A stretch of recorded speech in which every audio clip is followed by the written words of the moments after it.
Bismillahirrahmanirrahim. Assalamualaikum warahmatullahi wabarakatuh. Waalaikumsalam warahmatullahi wabarakatuh. Alhamdulillahirrahmanirrahim. Wassalatu wassalamu ala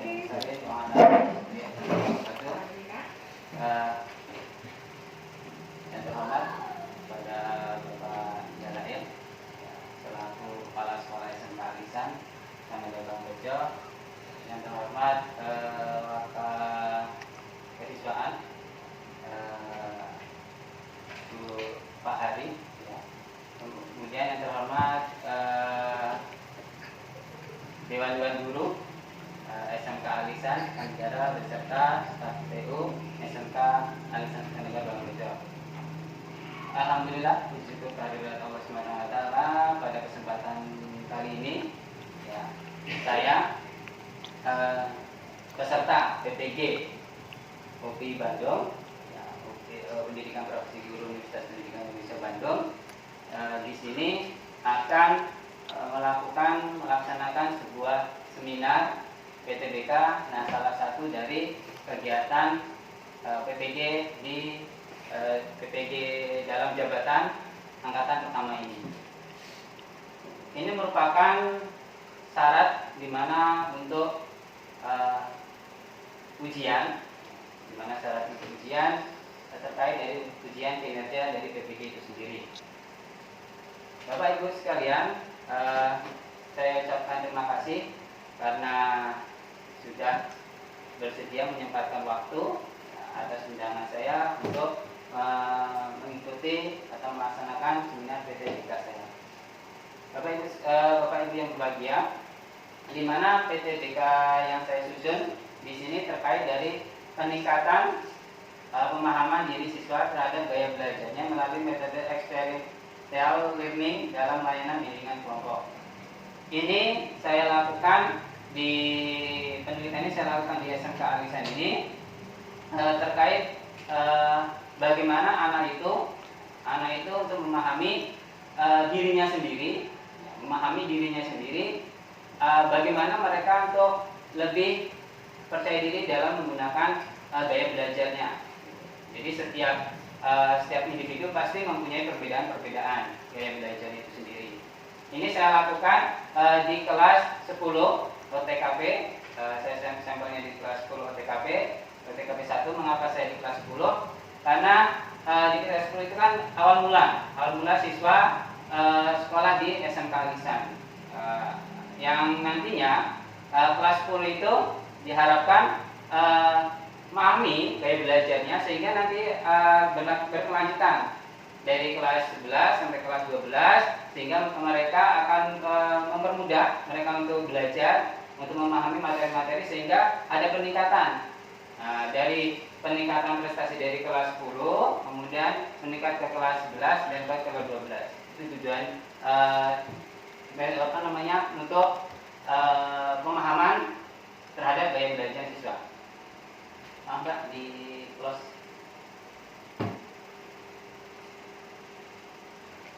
Nah, ini adalah isi dari PTBK saya, peningkatan pemahaman diri siswa terhadap gaya belajar melalui metode experiential learning dalam layanan bimbingan kelompok.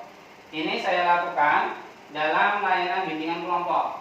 Ada 6 siswa, yang saya sampel untuk melakukan layanan bimbingan kelompok, di mana layanan bimbingan kelompok itu tidak lebih dari 10, bahkan tidak lebih dari 8 siswa itu sendiri. Nah, di dalam bimbingan kelompok itu sendiri saya gunakan metode diskusi. Di dalamnya juga ada metode experiential learning. Nah, disinilah experiential learning ini nanti akan dibahas, tapi lebih umumnya experiential learning ini bagaimana pengalaman itu sendiri, ya, pengalaman siswa itu sendiri nanti didiskusikan, mereka akan menemukan sendiri. Tuh, disinilah metodenya. Next ke bawah.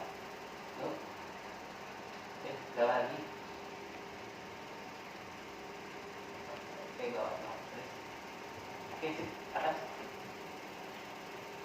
Baik, pendahuluan. Apa sih yang melatar belakangi mengapa saya menggunakan atau memakai dari gaya belajar, pemahaman gaya belajar? Perlu kita ketahui dari guru aja, ya, dari kita selaku guru itu biasanya monoton, ya, monoton dari itu aja, ya, gaya metode belajarnya, sehingga anak itu kadang-kala terbawalah kita monoton karena mungkin salah satunya dengan sering mencatat terus, jadi mereka tuh ya terbiasa dengan mencatat. Ya. Siswa kadang-kala memang sih ada kalanya siswa itu suka dengan mencatat, suka dengan membaca, tapi kadang-kalanya memang peserta itu disuka mereka mendengarkan ceramah kita, mendengarkan apa yang kita omongkan. Tapi ada kalanya juga siswa itu lebih suka dengan melihat.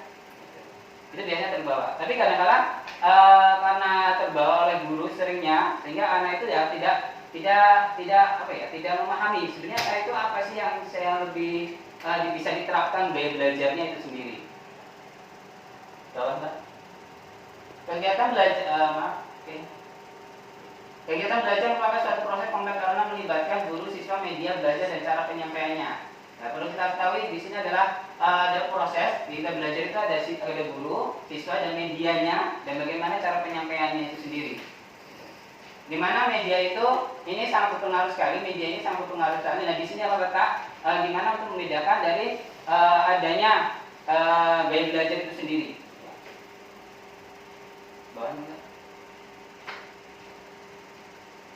Dalam belajar pasti kita akan silakan Pak Dalilan ya. Silakan duduk di sebelahnya.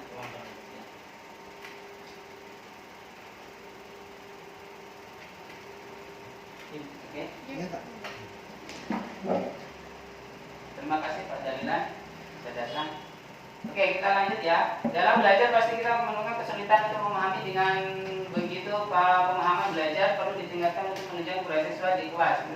Nah, di sini belajar adalah satu proses perubahan di dalam kepribadian manusia. Perubahan tersebut ditambahkan dalam bentuk peningkatan kualitas dan kuantitas tingkah laku serta peningkatan kecakapan, pengetahuan, sikap dan kebiasaan. Di sini peningkatan kecakapan, pengetahuan, sikap dan kebiasaan. Itu biasanya dari kebiasaan anak itu sendiri sebenarnya sudah akan muncul. Ya. Ada kalanya mengapa gaya belajar itu saya terapkan di sini? Ya. Ada kalanya siswa yang kalau ribut, ya, kita lihat aja terbiasa. Kalau siswa biasanya kalau ribut ada yang cuek, ya kan? Ada yang memang diem sih. Gitu. Biasanya seperti itu kan? Ada yang cuek, ya cuek dan sebagainya. Sebenarnya itu sudah menunjukkan apa? Di dalam gaya belajarnya itu ada 3, ada visual, audi, dan kinestetik. Orang-orang visual mungkin dia akan tidak terganggu, ya. Audi dia akan lebih fokus dengan mendengarkan, gitu. Kalau ada keributan dia nggak bisa fokus, gitu. Dia fokus mendengarkan dari si guru tersebut.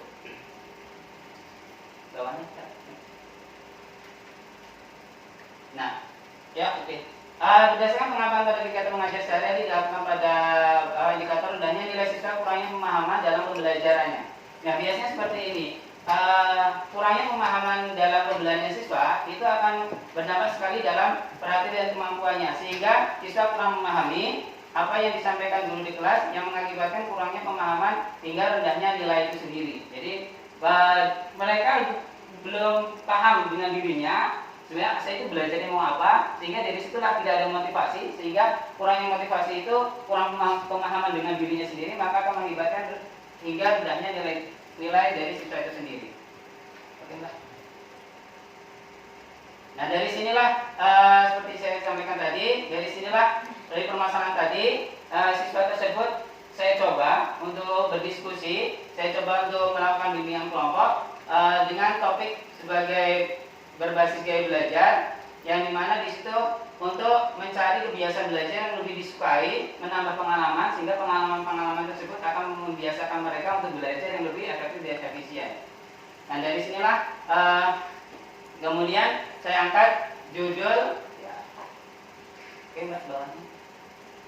Nah, di sini saya angkat judul menjadi peningkatan pemahaman diri siswa terhadap gaya belajarnya melalui metode eksperimental learning dalam layanan bimbingan kelompok.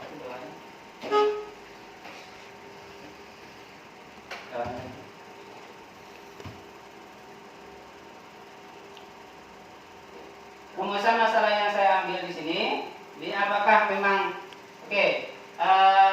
berdasarkan latar belakang di atas saya paparkan tadi dapat dirumuskan beberapa permasalahan sebagai berikut. Apakah metode learning ini dalam layanan bimbingan kelompok ini dapat meningkatkan pemahaman diri terhadap gaya belajarnya.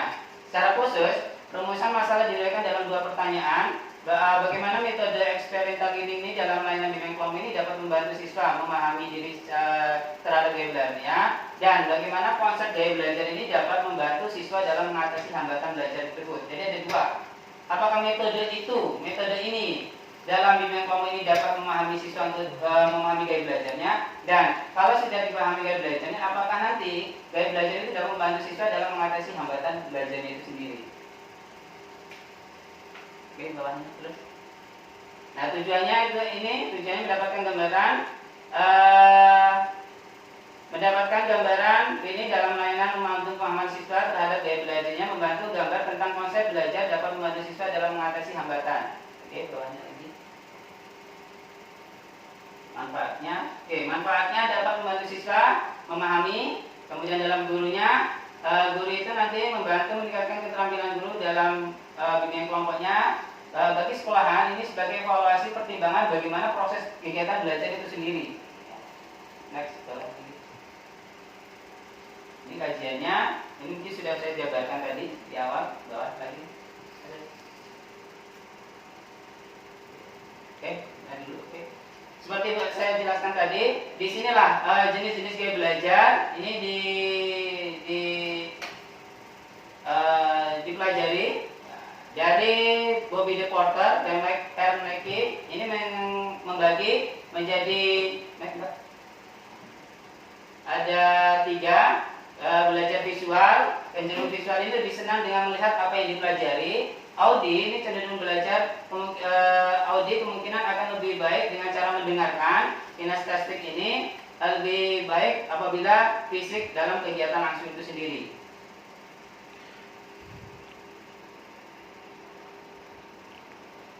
Oke, visual ini, ciri-ciri dari visual ini, karakter dari visual, pembelajaran visual, dia teratur, memperlihatkan segala sesuatu, menjaga penampilan, mengingat dengan gambar, lebih suka membaca daripada dibacakan, membutuhkan gambar, tujuan menurut dan menangkap detail, mengingat apa yang dilihat. Biasanya orang visual ini orang-orang yang berpenampilan agak rapi.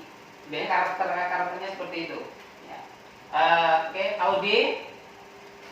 Audi ini berbicara dengan pola berirama, perhatiannya mudah terpecahkan, belajar dengan mendengar, menggerakkan bibir bersuara saat membaca. Ini biasanya orang visual, orang Audi ini membacanya aja. Kalau membacanya orang tersebut biasanya dengan berucap.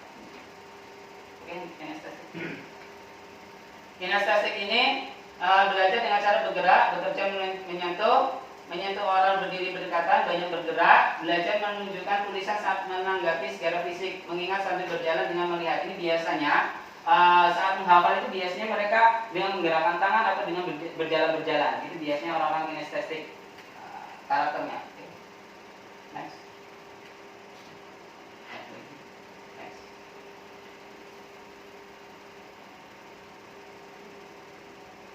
Oke, metodologi penelitian. Subjeknya sudah saya jelaskan tadi. Ini dari kelas 10, ya, OTKP 1 berjumlah 6 orang.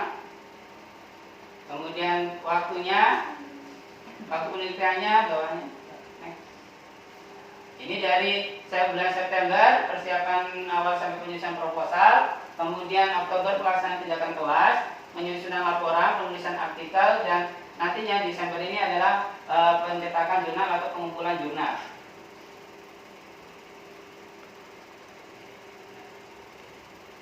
Oke, untuk penelitian saya gunakan menjadi 3 tahap, 3 siklus. Ya, di dalam satu siklus, satu tahap tersebut ada perencanaan planning, pelaksanaan tindakan, pengamatan, refleksi.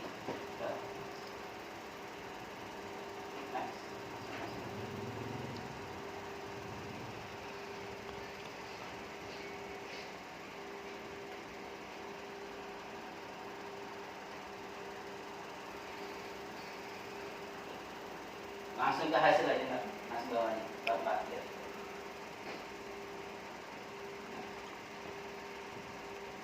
Naik. Oke.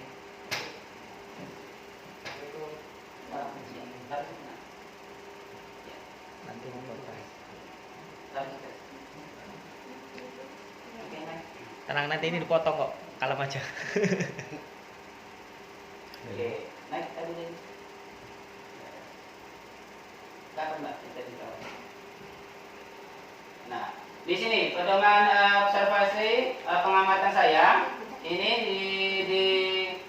digunakan dengan dari Ari Kunto. Metode ini digunakan untuk mengungkapkan keterangan yang berhubungan dengan kegiatan yang dilakukan siswa saat diberi tindakan perilaku, yaitu layanan bimbingan kelompok dengan teknik berdiskusi dan melihat bagaimana kemampuan siswa menerapkan kemampuannya dalam mengungkapkan pendapatnya. Nah, di sini saya dengan teknik-teknik di dalam bimbingan kelompok tersebut, ya, saya harapkan dapat meningkatkan diskusi sehingga anak itu nanti dari pengalaman diskusi akan menemukan sendiri, ya, bagaimana si siswa itu untuk menemukan gaya-gaya belajar itu sendiri. Tabelnya, formatnya observasi, ini ada pelaksanaan nanti akan dilihat bagaimana. Kemudian bawah.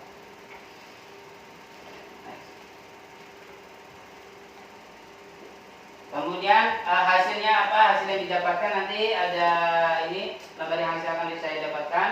Bawahnya.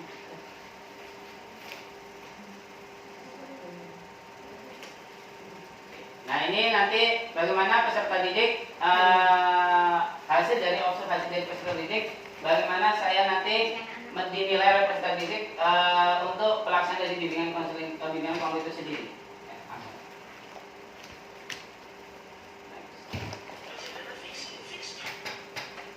Baik, sudah. Oke. Dari bawahnya Kak. Nah, dari sini, ya, dari naik yang kategori enggak? Kategori biar kelihatan kategorinya. Oke. Nah, dari penelitian pertama terkait bagaimana bimbingan ke kelompok itu dilaksanakan, di sini masih kurang aktif, ya, karena mereka mungkin posisinya masih belum paham. Saya kemarin tanyakan pada saat bimbingan kelompok pada saat pertama, mereka, oh Pak, saya belum mengenal apa itu bimbingan kelompok, kemudian diskusi seperti apa dan lain sebagainya. Nah, sehingga mereka masih sungkan, masih mungkin bisa gugup dan lain sebagainya. Sehingga yang saya observer, yang saya nilai mereka masih kurang aktif dalam pelaksanaan di siklus pertama itu tersebut. Bawahnya, Pak. Kemudian pengetahuan terkait dari gaya belajar itu sendiri masih hasilnya masih cukup sesuai, belum masuk ke sesuai itu sendiri. Dan penerimaan dari bimbingan konseling itu masih bernilai cukup, ya, masih, jadi anak itu masih belum masih canggung dalam berkomunikasinya. Jadi baru pertama kali mereka melakukan suatu bimbingan kelompok itu sendiri. Nah, oke. Pretest pertama, pengetahuan terkait dari gaya belajar. Nah, untuk pretest, mereka ternyata mereka belum paham dengan apa sih gaya belajar, apa yang mereka yang harus lakukan terhadap diri mereka terkait dari gaya belajar mereka belum terlalu paham. Jadi nilai mereka yang pretest pertama masih sedang, masih ada yang sedang, ada yang tinggi. Ya, ini mohon maaf, ada inisial yang dari tata cara kami dalam layanan bimbingan kelompok ini tidak diperuntukkan nama yang jelas, hanya inisial saja untuk menjaga kerahasiaan dalam layanan bimbingan konseling itu sendiri. Oke, next bawahnya. Oke, nah, berdasarkan hasil penelitian pertemuan pada siklus pertama, maka penelitian melakukan refleksi terhadap satu. Di sini disimpulkan bahwa proses pemberian layanan bimbingan kelompok belum begitu berjalan dengan baik dan belum mencapai keberhasilan yang ditetapkan dengan hasil yang tadi. Ya, karena mereka seperti yang saya sampaikan tadi belum begitu mengenal terkait dari pengalaman mereka di waktu MTS, di waktu SMK. Mereka baru mengenal pada saat di SMK ini sendiri. Bagaimana sih mereka mengenal untuk gaya belajarnya, bagaimana mereka mengenal bimbingan kelompok, bimbingan konseling itu sendiri. Kemudian siklus keduanya. Langsung hasilnya. Nah, pada pertemuan yang kedua ini cukup cukup bagus. Mereka masuk ke dalam aktif. Nah, mereka dinilai aktif karena sudah pertemuan kedua, jadi mereka agak sedikit mengenal, ya agak sedikit mengenal sehingga nilai mereka rata-rata di 71 sampai 70 sampai 85 itu sendiri.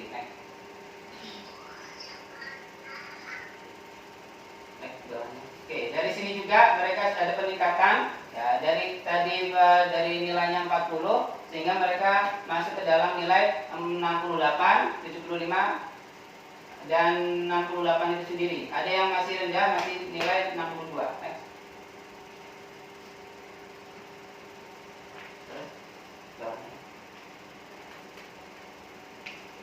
Kemudian setelah siklus kedua, nilai yang mereka dapatkan alhamdulillah agak begitu signifikan.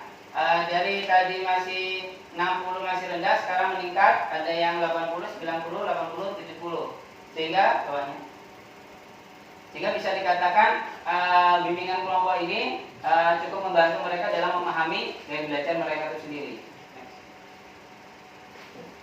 Oke, sudah. Nah, dari sinilah maka disimpulkan bahwa proses pemberian layanan bimbingan kelompok sudah berjalan dengan sebaik mungkin dan sudah mencapai keberhasilan dicapai yaitu di atas 75% untuk 5 orang siswa itu sendiri. Jadi 5 orang tadi sudah meningkat ke yang tinggi tadi. Sehingga disinilah bagaimana bimbingan kelompok dengan metode eksperimental linking tadi alhamdulillah sudah dikatakan berhasil tadi. Siklus yang ketiga ini tentang pemantapan. Masuk hasilnya aja. Oke. Pemantapan tentang pengetahuan. Mereka saya coba untuk bagaimana sih mereka untuk membuat mind mapping. Ternyata alhamdulillah mereka sudah bisa, ya, sudah bisa membuat mind mapping itu sendiri tanpa ada pemberian materi itu sendiri. Jadi mereka sudah bisa membuat peta pikiran mereka sendiri, bagaimana apa sih gaya belajar mereka, bagaimana karakter mereka dan lain sebagainya. Ini bisa dilihat dari nilai-nilai mereka. Ada 75, 73, 76 itu sendiri. Next. Nah, sampai dengan angka yang sampai 90-an, yang 87 cuma 2 orang. Ini sudah mulai masuk ke sesuai.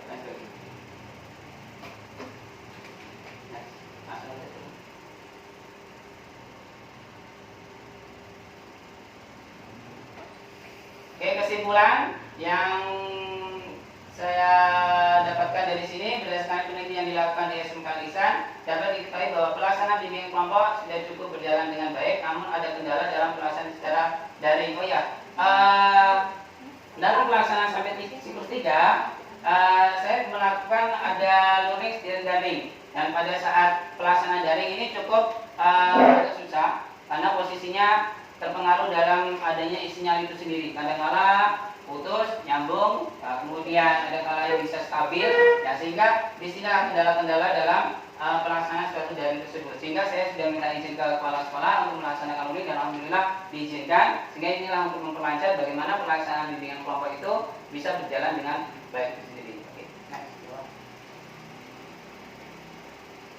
Dan berdasarkan kemudian dikemukakan, maka kemudian diberikan saran di bawahnya. Oke, bagi guru-guru di sini diharapkan meningkatkan lagi pelaksanaan layanan bimbingan kelompok atau pelaksanaan layanan bimbingan konseling agar permasalahan yang dialami siswa semakin terbantu, khususnya dalam hal mengoptimalkan meningkatkan sukses akademik. Artinya dari satu kegiatan itu sendiri alhamdulillah sudah ada peningkatan dari siswa, sehingga nantinya diharapkan guru-guru BK itu sendiri bekerja sama untuk meningkatkan pemahaman anak-anak, permasalahan anak-anak di SMK Lisan ini bisa dioptimalkan dalam menyelesaikannya, sehingga prestasi akademik itu akan semakin meningkat. Kemudian bagi siswa diharapkan lebih menyukai, mencintai kebudayaan BK. Siswa juga diharapkan lebih mengenal sukses akademik, sehingga hal itu dapat membantu mengoptimalkan meningkatkan kesuksesan akademik yang dalam diri, agar siswa berperilaku selayaknya siswa yang berpendidikan. Okay, next. Nah, bagi sekolah terakhir diharapkan hendaknya untuk lebih memperhatikan ruang bimbingan konseling terkait kapasitas siswa dalam melakukan konseling. Kemarin saya sudah minta izin kepala sekolah untuk membuat suatu ruangan BK, ya, ruangan BK digabung dengan ruang perpustakaan di tengah. Dalam bila itu bisa sedikit membantu untuk pelaksanaan konseling itu sendiri. Ya. Oke, baik. Demikian dari seminar PTBK yang saya lakukan di sini. Mudah-mudahan PTBK penelitian tindakan bimbingan konseling ini bermanfaat untuk sekolahan di sekolah ini, terutama untuk Dewan Guru dan khususnya untuk para siswa di SMK Al-Ihsan Sukanegara ini. Oke, demikian dari saya. Mungkin ada pertanyaan dari teman-teman dari Dewan Guru, persilahkan. Tidak. Oke, cukup ya. Itu kali pertanyaan saya. Ya. Bisa nggak dikelompokkan dari 3 cara belajar tadi agar guru itu nanti bisa memaksimalkan agar siswa itu cara belajarnya sesuai dengan yang ia miliki. Ketika misalkan anak itu secara visual banyak nanti dikelompokkan, dan yang satu nanti dengan cara apa tadi itu mendengarkan dan sebagainya, itu kalau sudah dikelompokkan kan memudahkan nanti. Ya. Udah, kamu yang ahli visual, memang senangnya visual, kamu di sini. Nanti yang ahli senangnya mendengarkan di sini, yang senangnya dengan cara membaca di sini, itu akan mudah kan? Bisa nggak? Kalau bisa kayak gitu, artinya guru-guru pun akan bisa dikasih data. Kelas sekian anak-anak ini sukanya dengan belajar ini, ini akan lebih mudah kan? Kalau ada yang suka misal, udah anak 10 yang suka misal keluarkan rencana, kasih gambar, kasih media, jadi belajar sendiri dengan cara melihat. Yang satu guru menerangkan hanya 5 yang memang sedang mendengarkan. Kalau bisa kayak gitu, menurut saya akan lebih efektif. Baik, terima kasih Pak Dalil atas pertanyaannya.